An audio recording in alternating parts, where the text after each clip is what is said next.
Power दिए गए आपको, उससे थोड़ा सा बताएं। कौन सा पावर दिए? किसने दिए पावर ना? मुझे नहीं पता आप किस पावर की बात कर रहे हो। हमारे पास 1 साल पहले जितना पावर था फिलहाल उतना ही है, और पावर की हम उम्मीद कर रहे हैं। इसलिए तो हम स्टेटहुड पे जोर दे रहे हैं, क्योंकि वो जम्मू कश्मीर के साथ किया हुआ एक वादा है, जो वादा पूरा होना चाहिए। हम तो सोच रहे थे कि पहले साल के अंदर अंदर ही मरकज़ की हुकूमत अपना ये वादा पूरा करेगी, लेकिन चलिए किन वजूहात के बुनियाद पर जम्मू कश्मीर को आज भी स्टेटहुड से महरूम रखा गया वो मरकज़ और बीजेपी वाले ही बता सकते हैं।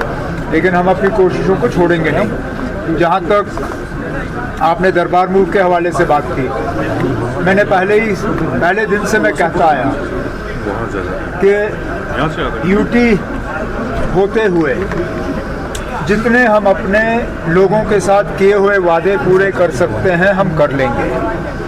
इस सिलसिले में चाहे रिजर्वेशन को रिव्यू करके उसमें तब्दीली लाना, कैबिनेट सब कमेटी जिसकी निगरानी सकीना यत्तू साहिबा कर रही थी, उन्होंने अपना काम मुकम्मल करके अपना रिपोर्ट कैबिनेट के सामने पेश किया।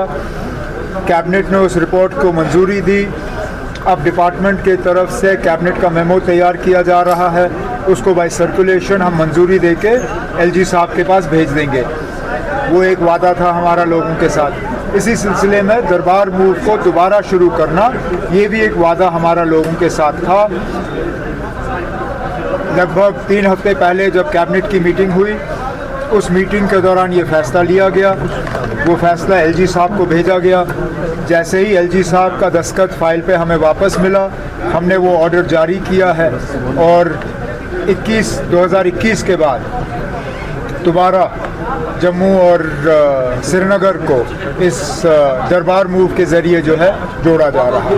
जिस तरह कल महबूबा मुफ्ती ने कहा कि जो राज्यसभा की 4 नशिस्तें हैं हम कुछ शरायत रखे मैंने राज्यसभा और ख़ासकर महबूबा मुफ्ती साहिबा के बयान को लेके मुझसे इसमें जम्मू में पूछा गया और मैंने जम्मू के प्रेस कॉन्फ्रेंस के दौरान अपने जवाब में यही कहा जो मैं आज फिर दोहराऊंगा। असेंबली में कौन सा बिल आएगा और कौन सा नहीं आएगा इसका फ़ैसला स्पीकर साहब करेंगे, लेकिन कोई ऐसा बिल हाउस के सामने आए जिससे जम्मू कश्मीर के लोगों को फ़ायदा होगा, मेरी हुकूमत उस बिल में कोई रुकावट पेश नहीं करेगी। लेकिन मैं यहाँ से या कोई ऑनरेबल मेंबर असेंबली का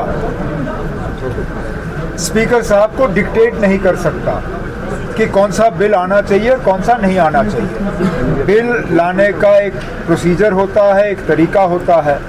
जो भी अच्छे बिल होंगे उन पे हम ज़रूर जो है मदद करेंगे। सर लैंड राइटर्स बिल वो कह रहे हैं लैंड राइटर्स बिल हम लाएंगे। जो भी बिल, उस तरह का बिल तो मेरे भी एक साथी ने लाया है, तनवीर सादिक साहब का भी एक इसी तरह का बिल है कि जो पुराना कानून था 2019 से पहले जिसको 2021 में तब्दील किया गया, लैंड ग्रांट्स एक्ट, उसको दुरुस्त किया जाना चाहिए। अब मैं नहीं जानता हूं कि तनवीर सादिक साहब का बिल हाउस के सामने आएगा या नहीं आएगा। इसी तरह जो बिल पीडीपी के तरफ से तैयार होकर भेजा गया है, क्या वो आएगा या नहीं आएगा उसका एक प्रोसीजर होता है, लेकिन अगर आ जाएगा मेरी हुकूमत उसमें कोई रुकावट नहीं बनेगी। सर किसानों को काफी ज्यादा नुकसान पहुंचा है सर, सेब सनत को काफी ज्यादा नुकसान पहुंचा है। आने वाली असेंबली में क्या किसानों के लिए कोई उम्मीद है? उसके लिए असेंबली के लिए ठहरने की ज़रूरत नहीं है। जहाँ जहाँ फसल को नुकसान हुआ है, चाहे हॉर्टिकल्चर या एग्रीकल्चर, उस नुकसान का मुआयना किया गया है, उसकी असेसमेंट की गई है। अब उस चीज़ को लेके मरकज़ की हुकूमत के साथ बात चल रही है कि एक पैकेज जो है जिस तरह बाकी रियासतों को दिया गया है, जम्मू कश्मीर को भी एक खसूसी पैकेज मिलना चाहिए, ताकि जो सड़कों का नुकसान हुआ है, जहाँ पुल बह गए हैं, जहाँ लोगों के मकानात को नुकसान हुआ है, जहाँ एग्रीकल्चर हॉर्टिकल्चर को नुकसान हुआ है, इसके लिए हमें एक पैकेज मिले ताकि हम जो लोग इससे मुतासिर हैं उन्हें हम मुआवजा जो है दे पाएँ। सर कोरोना में मुख्तलिफ अजला में जो पर्चे लगाए गए उनको वायलेशन पर, तो वो अभी रिवोक नहीं किया गया। आपकी सरकार ने वादा दिया था ऐसे पर्चे जो लगाए गए हैं उनको रिवोक किया जाए, उनको खत्म किया जाएगा, लेकिन अभी वो काम नहीं हो रहा सर। ना पुलिस ना लॉ एंड ऑर्डर फिलहाल इस हुकूमत के पास है।